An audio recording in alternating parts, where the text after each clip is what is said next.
और सीट है दूसरे चरण में पोड़ैयाहाट की ये सीट है। पोड़ैयाहाट में कांग्रेस ने प्रदीप यादव को यहां से चुनावी मैदान में उतारा है और देवेंद्र नाथ सिंह बीजेपी से यहां कैंडिडेट बनाए गए हैं, जबकि जेएलकेएम से प्रवीण कुमार महतो यहां चुनावी मैदान में है। प्रदीप यादव यहां पर मौजूदा विधायक हैं और गोड्डा लोकसभा से उम्मीदवार भी कांग्रेस की टिकट पर प्रदीप यादव रहे हैं। अब यहां पर की जंग विधानसभा के लिए कितनी दिलचस्प है और समीकरण क्या कहते हैं रंजन जी? क्या यहां प्रदीप यादव का वो दबदबा है या फिर इस बार बीजेपी कैंडिडेट कमाल करेंगे या जेएलकेएम के जो कैंडिडेट हैं वो यहां पर त्रिकोणीय फाइट बनाएंगे?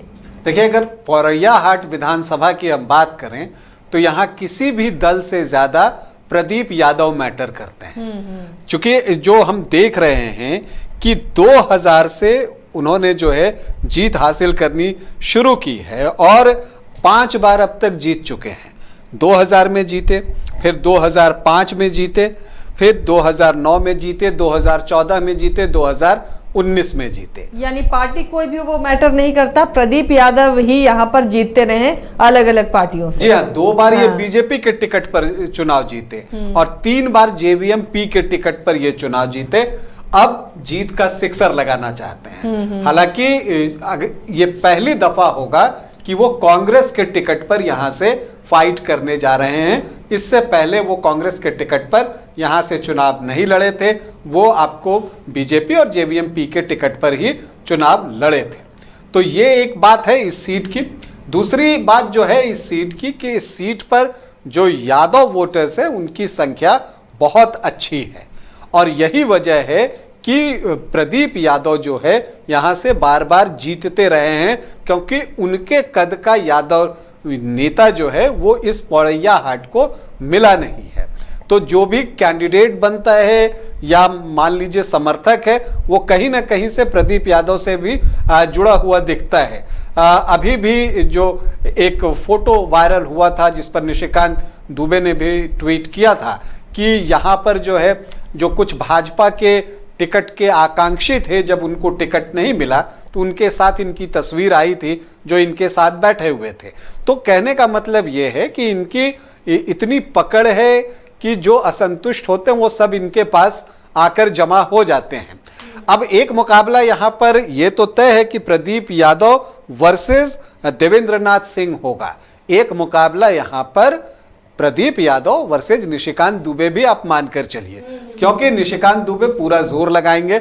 और तभी मैंने कहा आपको कि ये जो पोस्ट वायरल हुआ था तस्वीर वाली, उस पर जो है निशिकांत दुबे ने जवाब भी दिया कि हाँ, इसका हम हिसाब चुकता कर लेंगे और इस बार पता चलेगा कि क्या होता है।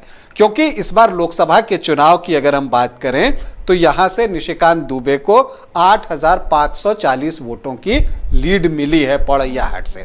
और यही बात जो है मुझे लगता है कि प्रदीप यादव को थोड़ा चिंतित कर रही होगी। लेकिन ज्यादा चिंतित हो वो उससे पहले हम 2019 में अगर चले जाएं तो वहां बीजेपी को 12,564 वोटों की लीड मिली थी। तब भी जब फिर चुनाव हुआ तो प्रदीप यादव जीतने में सफल रहे थे, वो भी 13,597 वोटों से। मतलब उन्होंने 12,500 पाटा और उसके ऊपर 13,500 लेकर आए, मतलब उनको 26,000 एक्स्ट्रा वोट जो है वो मिल गए। तो ये एक चीज बताता है कि प्रदीप यादव का इस क्षेत्र में कितना दबदबा है। यहाँ पर जो शेड्यूल कास्ट हैं वो 7.59% है, जो एसटी वोटर्स हैं वो 25.85% हैं। और यही चीज आप देखिए कि आदिवासी और मुस्लिम वोटर्स को अगर आप जोड़ दीजिए तो वो लगभग आपको 40% के आसपास पहुंच जाता है।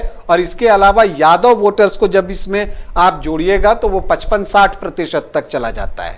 तो इसमें से प्रदीप यादव का जो वोट बैंक अगर आप कह लीजिए तो वो इतना बड़ा है और इसमें से उन्हें बड़ा चंक निकालना है। यादव में से बड़ा चंक निकालना है, शेड्यूल ट्राइब में से बड़ा चंक निकालना है। और आप देखिए कि मुस्लिम का वोट तो उन्हें मिलेगा ही, जो कि 11.8% इस क्षेत्र में है। अब यहां से जेएलकेएम ने भी प्रत्याशी दिया है, प्रवीण महतो यहां से चुनाव लड़ रहे हैं। हालांकि प्रवीण महतो चाहते थे कि उन्हें गोड्डा से टिकट मिले, लेकिन जब उन्हें गोड्डा से टिकट नहीं मिला तो वो थोड़े नाराज भी हो गए थे। तब फिर डैमेज कंट्रोल के लिए उनको यहाँ पौरैया हाट से उतारा गया है। अब वो कितना असर डालते हैं ये तो आने वाला वक्त बताएगा, लेकिन फिलहाल मुझे लगता है कि यहाँ पर प्रदीप यादव वर्सेस देवेंद्र नाथ सिंह मुकाबला होगा। पिछली बार बीजेपी ने यहाँ से गजाधर सिंह को टिकट दिया था, लेकिन इस बार उनका टिकट जो है वो कट गया है और देवेंद्र नाथ सिंह जो कि 2014 के चुनाव में लड़े थे उनको टिकट मिला है। अब हम ये भी देखें कि पिछली बार स्थिति क्या थी। 2019 में प्रदीप यादव को 41% वोट के आसपास मिला था और बीजेपी को 33.80 मतलब कि 34% के आसपास वोट मिला था। तो फर्क कितने का है? 7% का। अब ये जो 7% वोट है, इसका मतलब है कि जो देवेंद्र नाथ सिंह हैं उन्हें प्रदीप यादव के वोट में से कम 3.5% से ज्यादा वोट निकालना है, मतलब 4% के आसपास वोट निकालना होगा। और इसके लिए बीजेपी क्या कर रही है? बीजेपी ने मध्य प्रदेश के मुख्यमंत्री डॉक्टर मोहन यादव की सभा जो है वो पौरैया हाट में करवाई है और उसकी साफ साफ कोशिश है कि यादव वोटों में जो उसको हिस्सा मिलता है उसको थोड़ा सा वो बड़ा कर ले। तो क्या ऐसा कर पाने में बीजेपी सफल हो पाती है? ये तो खैर 23 नवंबर को पता चलेगा। लेकिन एक बात तो है कि प्रदीप यादव का यहां पर एक दबदबा रहा है।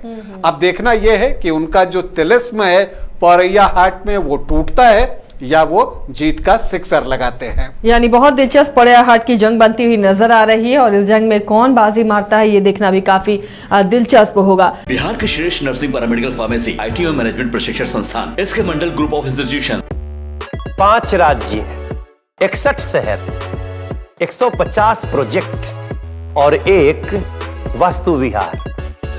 नई सोच नया घर, बनाए रखिए अपना प्यार, सेवा में है वास्तु विहार।